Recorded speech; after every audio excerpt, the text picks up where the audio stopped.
नमस्कार, बहुत स्वागत है आप सभी का जी मध्य प्रदेश छत्तीसगढ़ देख रहे हैं आप। मैं हूं आपके साथ कोमल गंगवार। अब की बार एनडीए 400 पार, इस नारे को हकीकत में तब्दील करने के लिए बीजेपी मुहिम में जुटी हुई है और लोकसभा उम्मीदवारों की पहली सूची जारी कर भगवा ब्रिगेड ने अपने मंसूबे जता दिए हैं कि मोदी को प्रधानमंत्री बनाने के लिए वो कोई कोर कसर नहीं छोड़ रहे। वही मिशन 400 के लिए पीएम मोदी भी मैराथन दौरा कर एक सीट साधने की जुगत में है और दूसरी ओर अलग अलग राज्यों में 195 योद्धाओं को चुनावी मैदान में उतार दिया गया है और अब इन्हीं के कंधों पर होगा मिशन 400 का दारोमदार।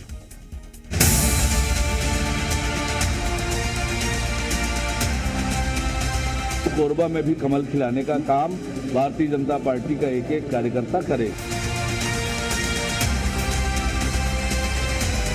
जी का नारा है अब की बार 400 पार, उसमें छत्तीसगढ़ 11 की 11 सीट देकर शामिल हो गई।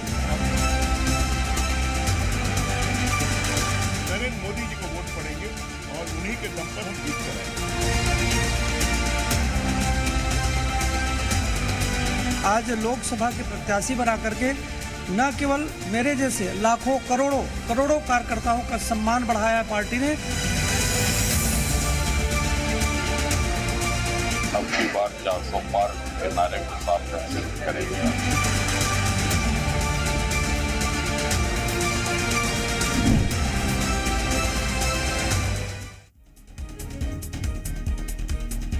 और देखिए सीएम डॉक्टर मोहन यादव इस वक्त कुछ कह रहे हैं, वो सुना देते पहले।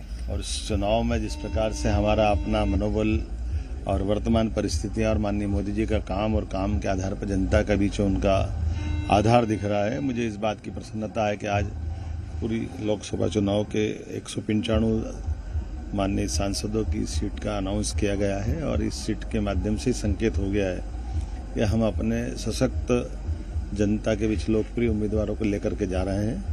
मुझे इस बात का संतोष है कि प्रदेश में भी 24 सीटों का अनाउंस हुआ है और इसमें सभी वर्गों के साथ सभी परिस्थितियों को देखते हुए यथायोग्य पार्टी ने जितना बेहतर कर सकते थे उतना अच्छा करते हुए निर्णय किया है।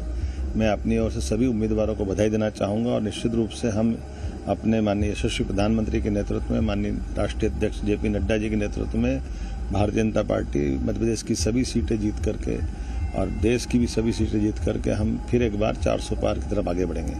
मेरी अपनी ओर से सबको बधाई। तो गुना से सिंधिया जी और विदिशा से शिवराज जी को हाँ, हमारे लिए बड़े नेता हैं, उनकी जरूरत है, उस कारण से उनको टिकट दिया है। मुझे इस बात की प्रसन्नता है कि न केवल गुना में सिंधिया जी को दिया है बल्कि हमारे पूर्व मुख्यमंत्री शिवराज सिंह जी चौहान, वो उनकी पुरानी सीट है विदिशा से और वो अपने प्रचंड बहुमत से पुराने रिकॉर्ड को तोड़ेंगे। सीएम डॉक्टर मोहन यादव को सुन रहे थे आप, जिन्होंने मीडिया से मुखातिब होते हुए साफ कहा कि जितने भी उम्मीदवार, उन्हें मेरी शुभकामनाएं, उन्हें बधाई और पीएम नरेंद्र मोदी के मार्गदर्शन में हम जीत हासिल करेंगे। और चलिए अब बढ़ेंगे आगे, तो 24 का रण तैयार है।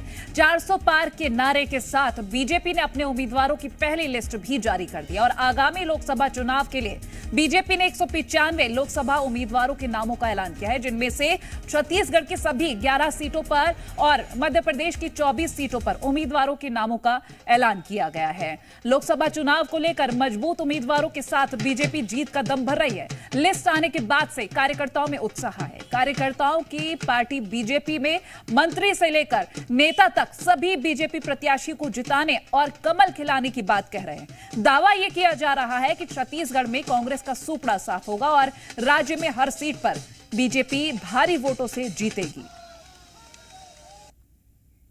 छत्तीसगढ़ की 11 सीटों का ऐलान हो गया है। अब ये 11 जो प्रत्याशी हमारे घोषित हुए हैं, इससे स्पष्ट है कि छत्तीसगढ़ में 11 की 11 सीटें भारतीय जनता पार्टी जीतने वाली है। लेकिन कोरबा से सरोज पांडे जी को टिकट दिया गया है, जिससे कोरबा के जो बीजेपी समर्थक है उनमें नाराजगी देखी जा रही है।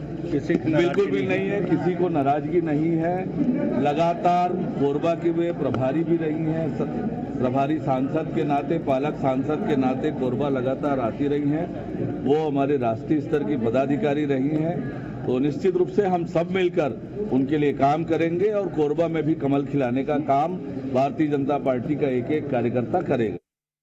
भारतीय जनता पार्टी में न कोई सिफारिश से टिकट मिलता, न कोई परिवारवाद से मिलता, न वंशवाद से मिलता।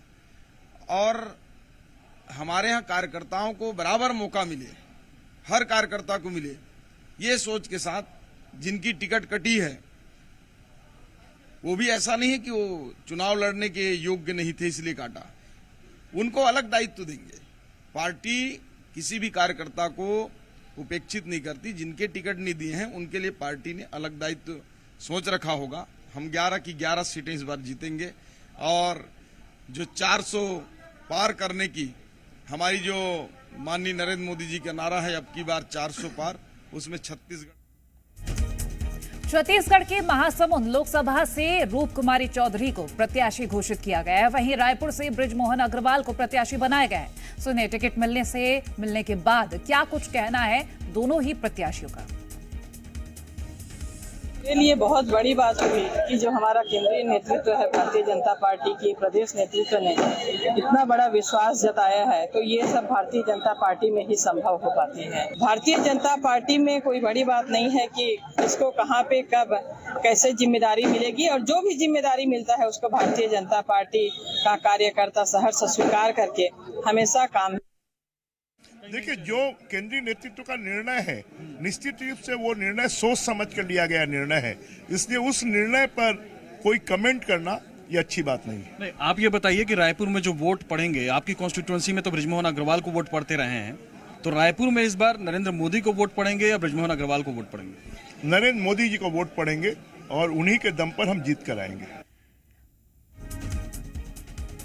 तो देखिए, छत्तीसगढ़ में 11 की 11 सीटें और मध्य प्रदेश में भी 24 सीटों पर उम्मीदवारों के नामों का ऐलान किया गया है, जिसमें बीजेपी ने दिग्गजों के साथ साथ नए चेहरों पर भरोसा जताया है। अनुसूचित जनजाति आरक्षित बैतूल हरदा लोकसभा क्षेत्र से एक बार फिर से मौजूदा सांसद दुर्गादास उइके को, तो रतलाम संसदीय क्षेत्र से अनीता नागर सिंह चौहान को मौका दिया गया है।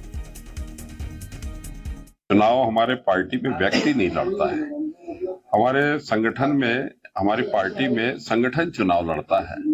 और इस दृष्टि से आपको विदित है कि यशस्वी प्रधानमंत्री जी के कुशल प्रेरक नेतृत्व में ये राष्ट्र सने सने स्वर्णिम राष्ट्र बनने की दिशा में गतिशील है और निश्चित रूप से आने वाले कल में हमारी भारतीय जनता पार्टी अब की बार 400 पार करना। पहला तो ये है कि मैं बीजेपी की छोटी सी कार्यकर्ता हूँ, बूथ की कार्यकर्ता हूँ, और मैंने शुरू से बूथ लेवल पे काम किया है और मैं काम करना समझती हूँ, परिणाम को नहीं देखती हूँ। और मैं अकेली नहीं हूँ, मेरा नाम सिर्फ है कि संसदीय क्षेत्र के लिए मेरा उम्मीदवारी के लिए नाम आया है, लेकिन कार्यकर्ता है मेरे साथ। भारतीय जनता पार्टी के हर एक कार्यकर्ता तन मन धन से काम करता है और जरूर अच्छा परिणाम लाकर देंगे हम। और अभी की जानकारी लेंगे भोपाल से अजय दुबे और तृप्ति सोनी हमारी सहयोगी रायपुर से जुड़ गई हैं। अजय दुबे के पास पहले चलते हैं। अजय, अभी क्या तस्वीरें कह रही हैं, क्योंकि 24 सीटों पर नामों का ऐलान हो चुका है? बिल्कुल, मध्य प्रदेश में लोकसभा की 24 सीटों पर उम्मीदवारों को भारतीय जनता पार्टी ने उतार दिया। लगभग हर वर्ग के नेताओं को, उम्मीदवारों को जो है स्थान दिया गया, चाहे ब्राह्मण हो, चाहे ओबीसी वर्ग से हो, चाहे दलित हो, आदिवासी हो, हर वर्गों को साधने की कोशिश भारतीय जनता पार्टी ने किया है। और ये साफ है कि मध्य प्रदेश में भारतीय जनता पार्टी को पता है कि भारतीय जनता पार्टी के पक्ष में माहौल है, क्योंकि विधानसभा चुनाव में जिस तरह से प्रधानमंत्री मोदी के चेहरे पर चुनाव लड़ा गया, उसके बाद जिस तरह से प्रचंड बहुमत के साथ मध्य प्रदेश में भारतीय जनता पार्टी की जीत हुई। अब मध्य प्रदेश में 29 लोकसभा की सीटें हैं, उनमें से 28 पर भारतीय जनता पार्टी है, एक पर कांग्रेस के हाथ में है, जो महाकौशल से छिंदवाड़ा के जो सांसद हैं नकुलनाथ, कमलनाथ के बेटे हैं, उनके पास है। तो कांग्रेस के पास एक सीट मध्य प्रदेश में है और भारतीय जनता पार्टी के पास 28 सीटें हैं।